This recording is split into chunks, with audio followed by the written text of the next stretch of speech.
we talked to you in August. The whole plan was to have as many bodies as possible, Yep. rotate them through, Yep.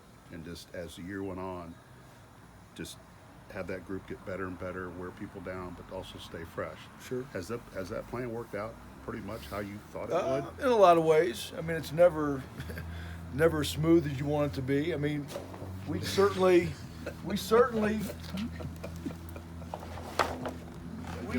can play better. I think we've developed depth, quality depth.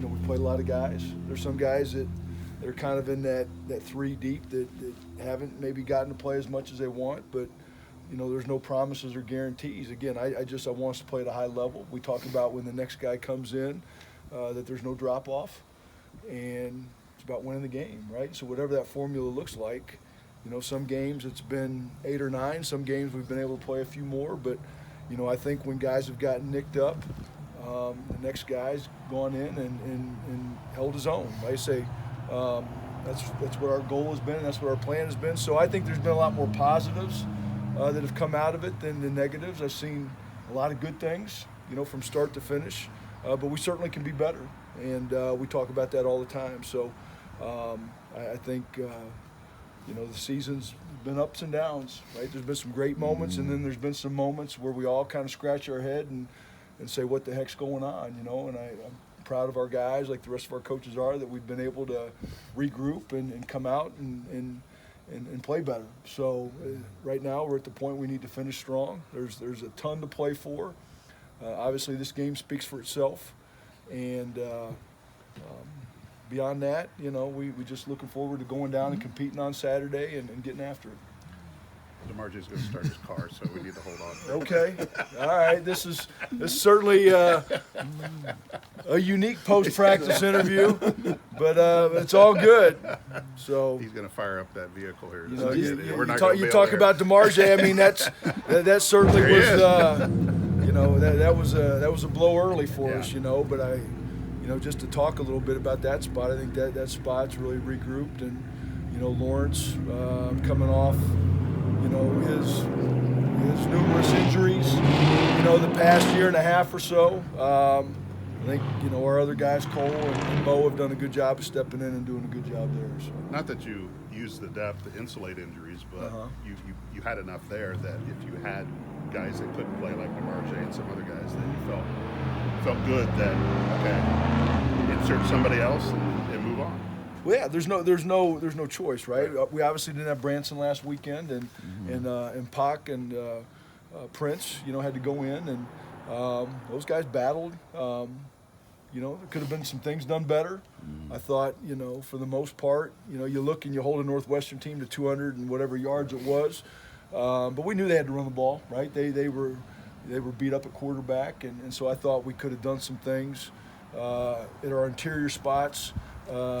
Better last week. I thought our edge guys showed up in a good way and made some big time plays for us. So, like I say, there's been a lot of good things. Certainly hasn't been perfect, but we'll take the results as they stand right now.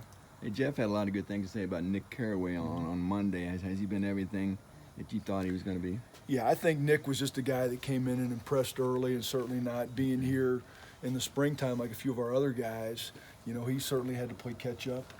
But he's a guy that, again, from the state of Texas, that loves football. He's a competitor. He's a tough guy. Certainly got some God-given skills that other guys don't. And so, just we've tried to bring him along slowly. And I just think every week out he's gotten better and better. Certainly last week, had a big sack for us, a strip sack, and just continue to be excited about watching him, grow every week.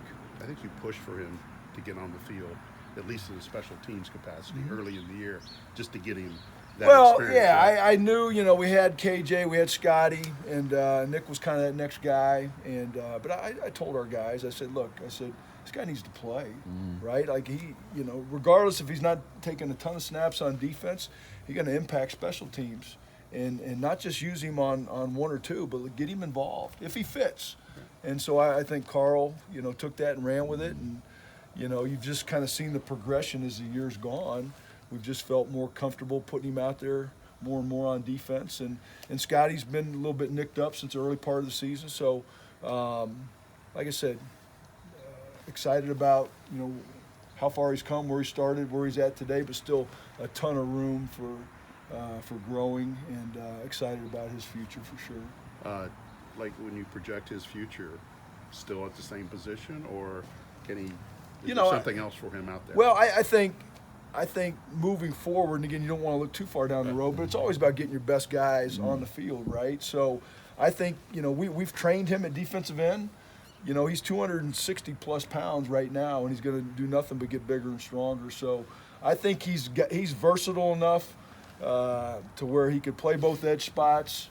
You know, if we need to, I think we can even bump him inside, and you know, you always want to get as much speed out there in passing situations. So I think there's still a lot of room to grow and be able to use him in different spots and just maximize his skill set. Can you talk a little bit about some of the guys you know for sure are going to be back next year? The Joe Stricklands, J.P. Dieter, Cole Brevard, those type of guys. Kind of give us a look at maybe the personnel moving forward. Well, again, just staying at Leo, we know KJ's coming back, and you know, I think Scotty getting, you know, healthy here in the off season. You know, he's been out there battling. Appreciate everything that he gives us. You know, and then you got Nick there, and then at 3 technique, we know we've got, you know, Pac and Prince coming back, and JP's a guy that's going to figure there. I know he's gotten better each week, just going on the scout team, you know, against our 1s and 2s. It knows, you know, we certainly lose LJ, but you've got Cole and Mo coming back, and then out at end, you know, we certainly lose Jack, but you've got you know, Corday, that I think is just taking a big step this year. He's got a high ceiling. You've got Joe Anderson right now, that I think Joe hasn't really gotten a whole lot of opportunities, but you know, we saw him play his best football at the end of last season. So, and then being able to move Nick around a little bit, but then, you know, there's Joe Strickland at that defensive end spot. I think he's going to, you know, battle here in the off season, you know, to move up the depth chart there. So excited about, you know, what the offensive guys has told us, you know, about how he's growing and coming along. So still, you lose a Jack, you lose a Branson, you lose an LJ. There's a lot of guys that have played football for us that are coming back. And so I think you're going to see the competition piece still be there at all spots. Guys wanting to fight and get on the field. But we're going to have to replace some starters. And so that process of watching guys emerge to see who's going to, you know, win those spots, that's what you love about coaching, is just seeing those battles in the off season, spring practice, you know, I would say that's a fair assessment. Then, you know, we're gonna have a good crew coming in. You know, I know a lot of guys haven't signed yet, but we're excited about our crew coming in. On paper, I think that's going to be an excellent group from an addition standpoint. If I'd have told you in August that Mo was going to use a year of eligibility, would you believe me? Based on what we saw in the spring, yeah. And I, you know, to be honest with you, I would have liked to have gotten more snaps, maybe in certain situations throughout the year. But that's, you know, that's the nickel and diamond that you do as a coach sometimes when you go back and you look at the video and whatnot. I think he has a lot to give. You know, we've tried to get him in on passing situations because I think he gives us a lot of mobility. You know, as a guy that's in the low 290s right now, he moves the best. He's not the longest guy, but he is very powerful, and I think he uses his wrestling background, his balance, his leverage to his advantage. He's a highly, highly competitive individual. I think, you know, he's not scratching the surface right now. I think you're going to hear a lot about this young man moving forward. What has KJ shown you coming back when he was helped off the field at Wisconsin and really hasn't missed a beat? Yep. He's probably, when you look at the numbers of what he's put up, I mean, he's been one of your most productive guys Absolutely. on the line, right? What has made this year so special for him?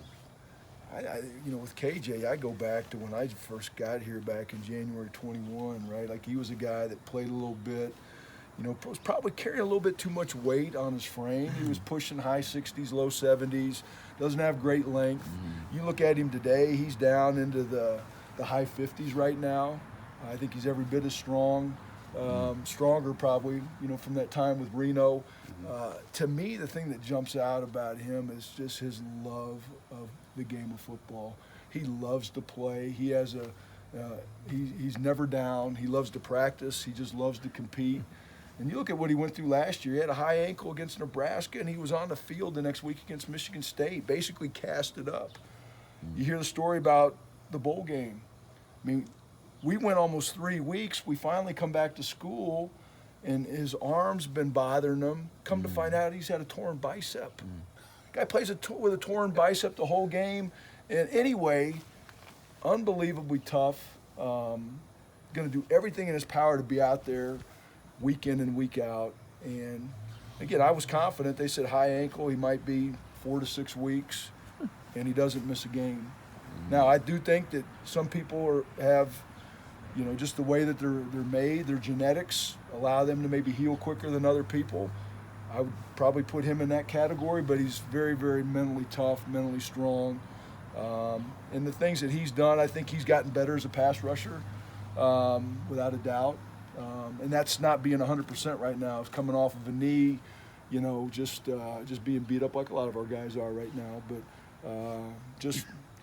love everything about him. Like I said, everybody, I think, kind of sold that guy short a couple of years ago. Like, this guy's just kind of be a spare part maybe for you, and he's been nothing but a guy that we can count on week in and week out, and certainly one of our top players. I know you're busy in the fall, but you got a chance to watch Carl Loftus in the NFL or hear from him at all? A little bit, he's on a great team, number one, and so I think people are probably mistaken if they just kind of look at the stat column, for him, because I know there's other rookies out there that maybe have better numbers right now, and that was similar to when he was here. I just he's with a really, really good team, and he's out there, he's having fun, and I think it's probably a learning experience for him, like it is anytime you take that next step, and but he's having fun, he's on a great team, and I expect nothing but him to stay on that high path to being a really, really good player at the next level. Have you showed the players your old Oakham bucket touchdown yet? No. That if it had been any further, I'd have been caught from behind. So all I know is when I got in the end zone, I slipped and fell, and I had a bunch of teammates there to kind of grab me and pull me back up. But that was a fun memory. But this is this Saturday, unbelievable game. You try to tell the young guys that never experienced. I just said, hey, look, and I talked about Branson and LJ up front. I said, hey, if you got any questions about this game, just talk to those guys. They'll, those guys especially. I know Jack, being a senior, he's been involved in a bunch, but guys that grew up in this state, and so I think they just understand it probably a little bit more, and it's a unique game, and all the cliches you throw out the records certainly do that. I mean, I've been involved with it where the team that's supposed to lose doesn't always turn out that way. So we got to bring our A game on Saturday. They're coming off of a good win on the road in double overtime, so they've got a little bit of a resurgence, and we've got a lot to play for. So it'll be a fun afternoon.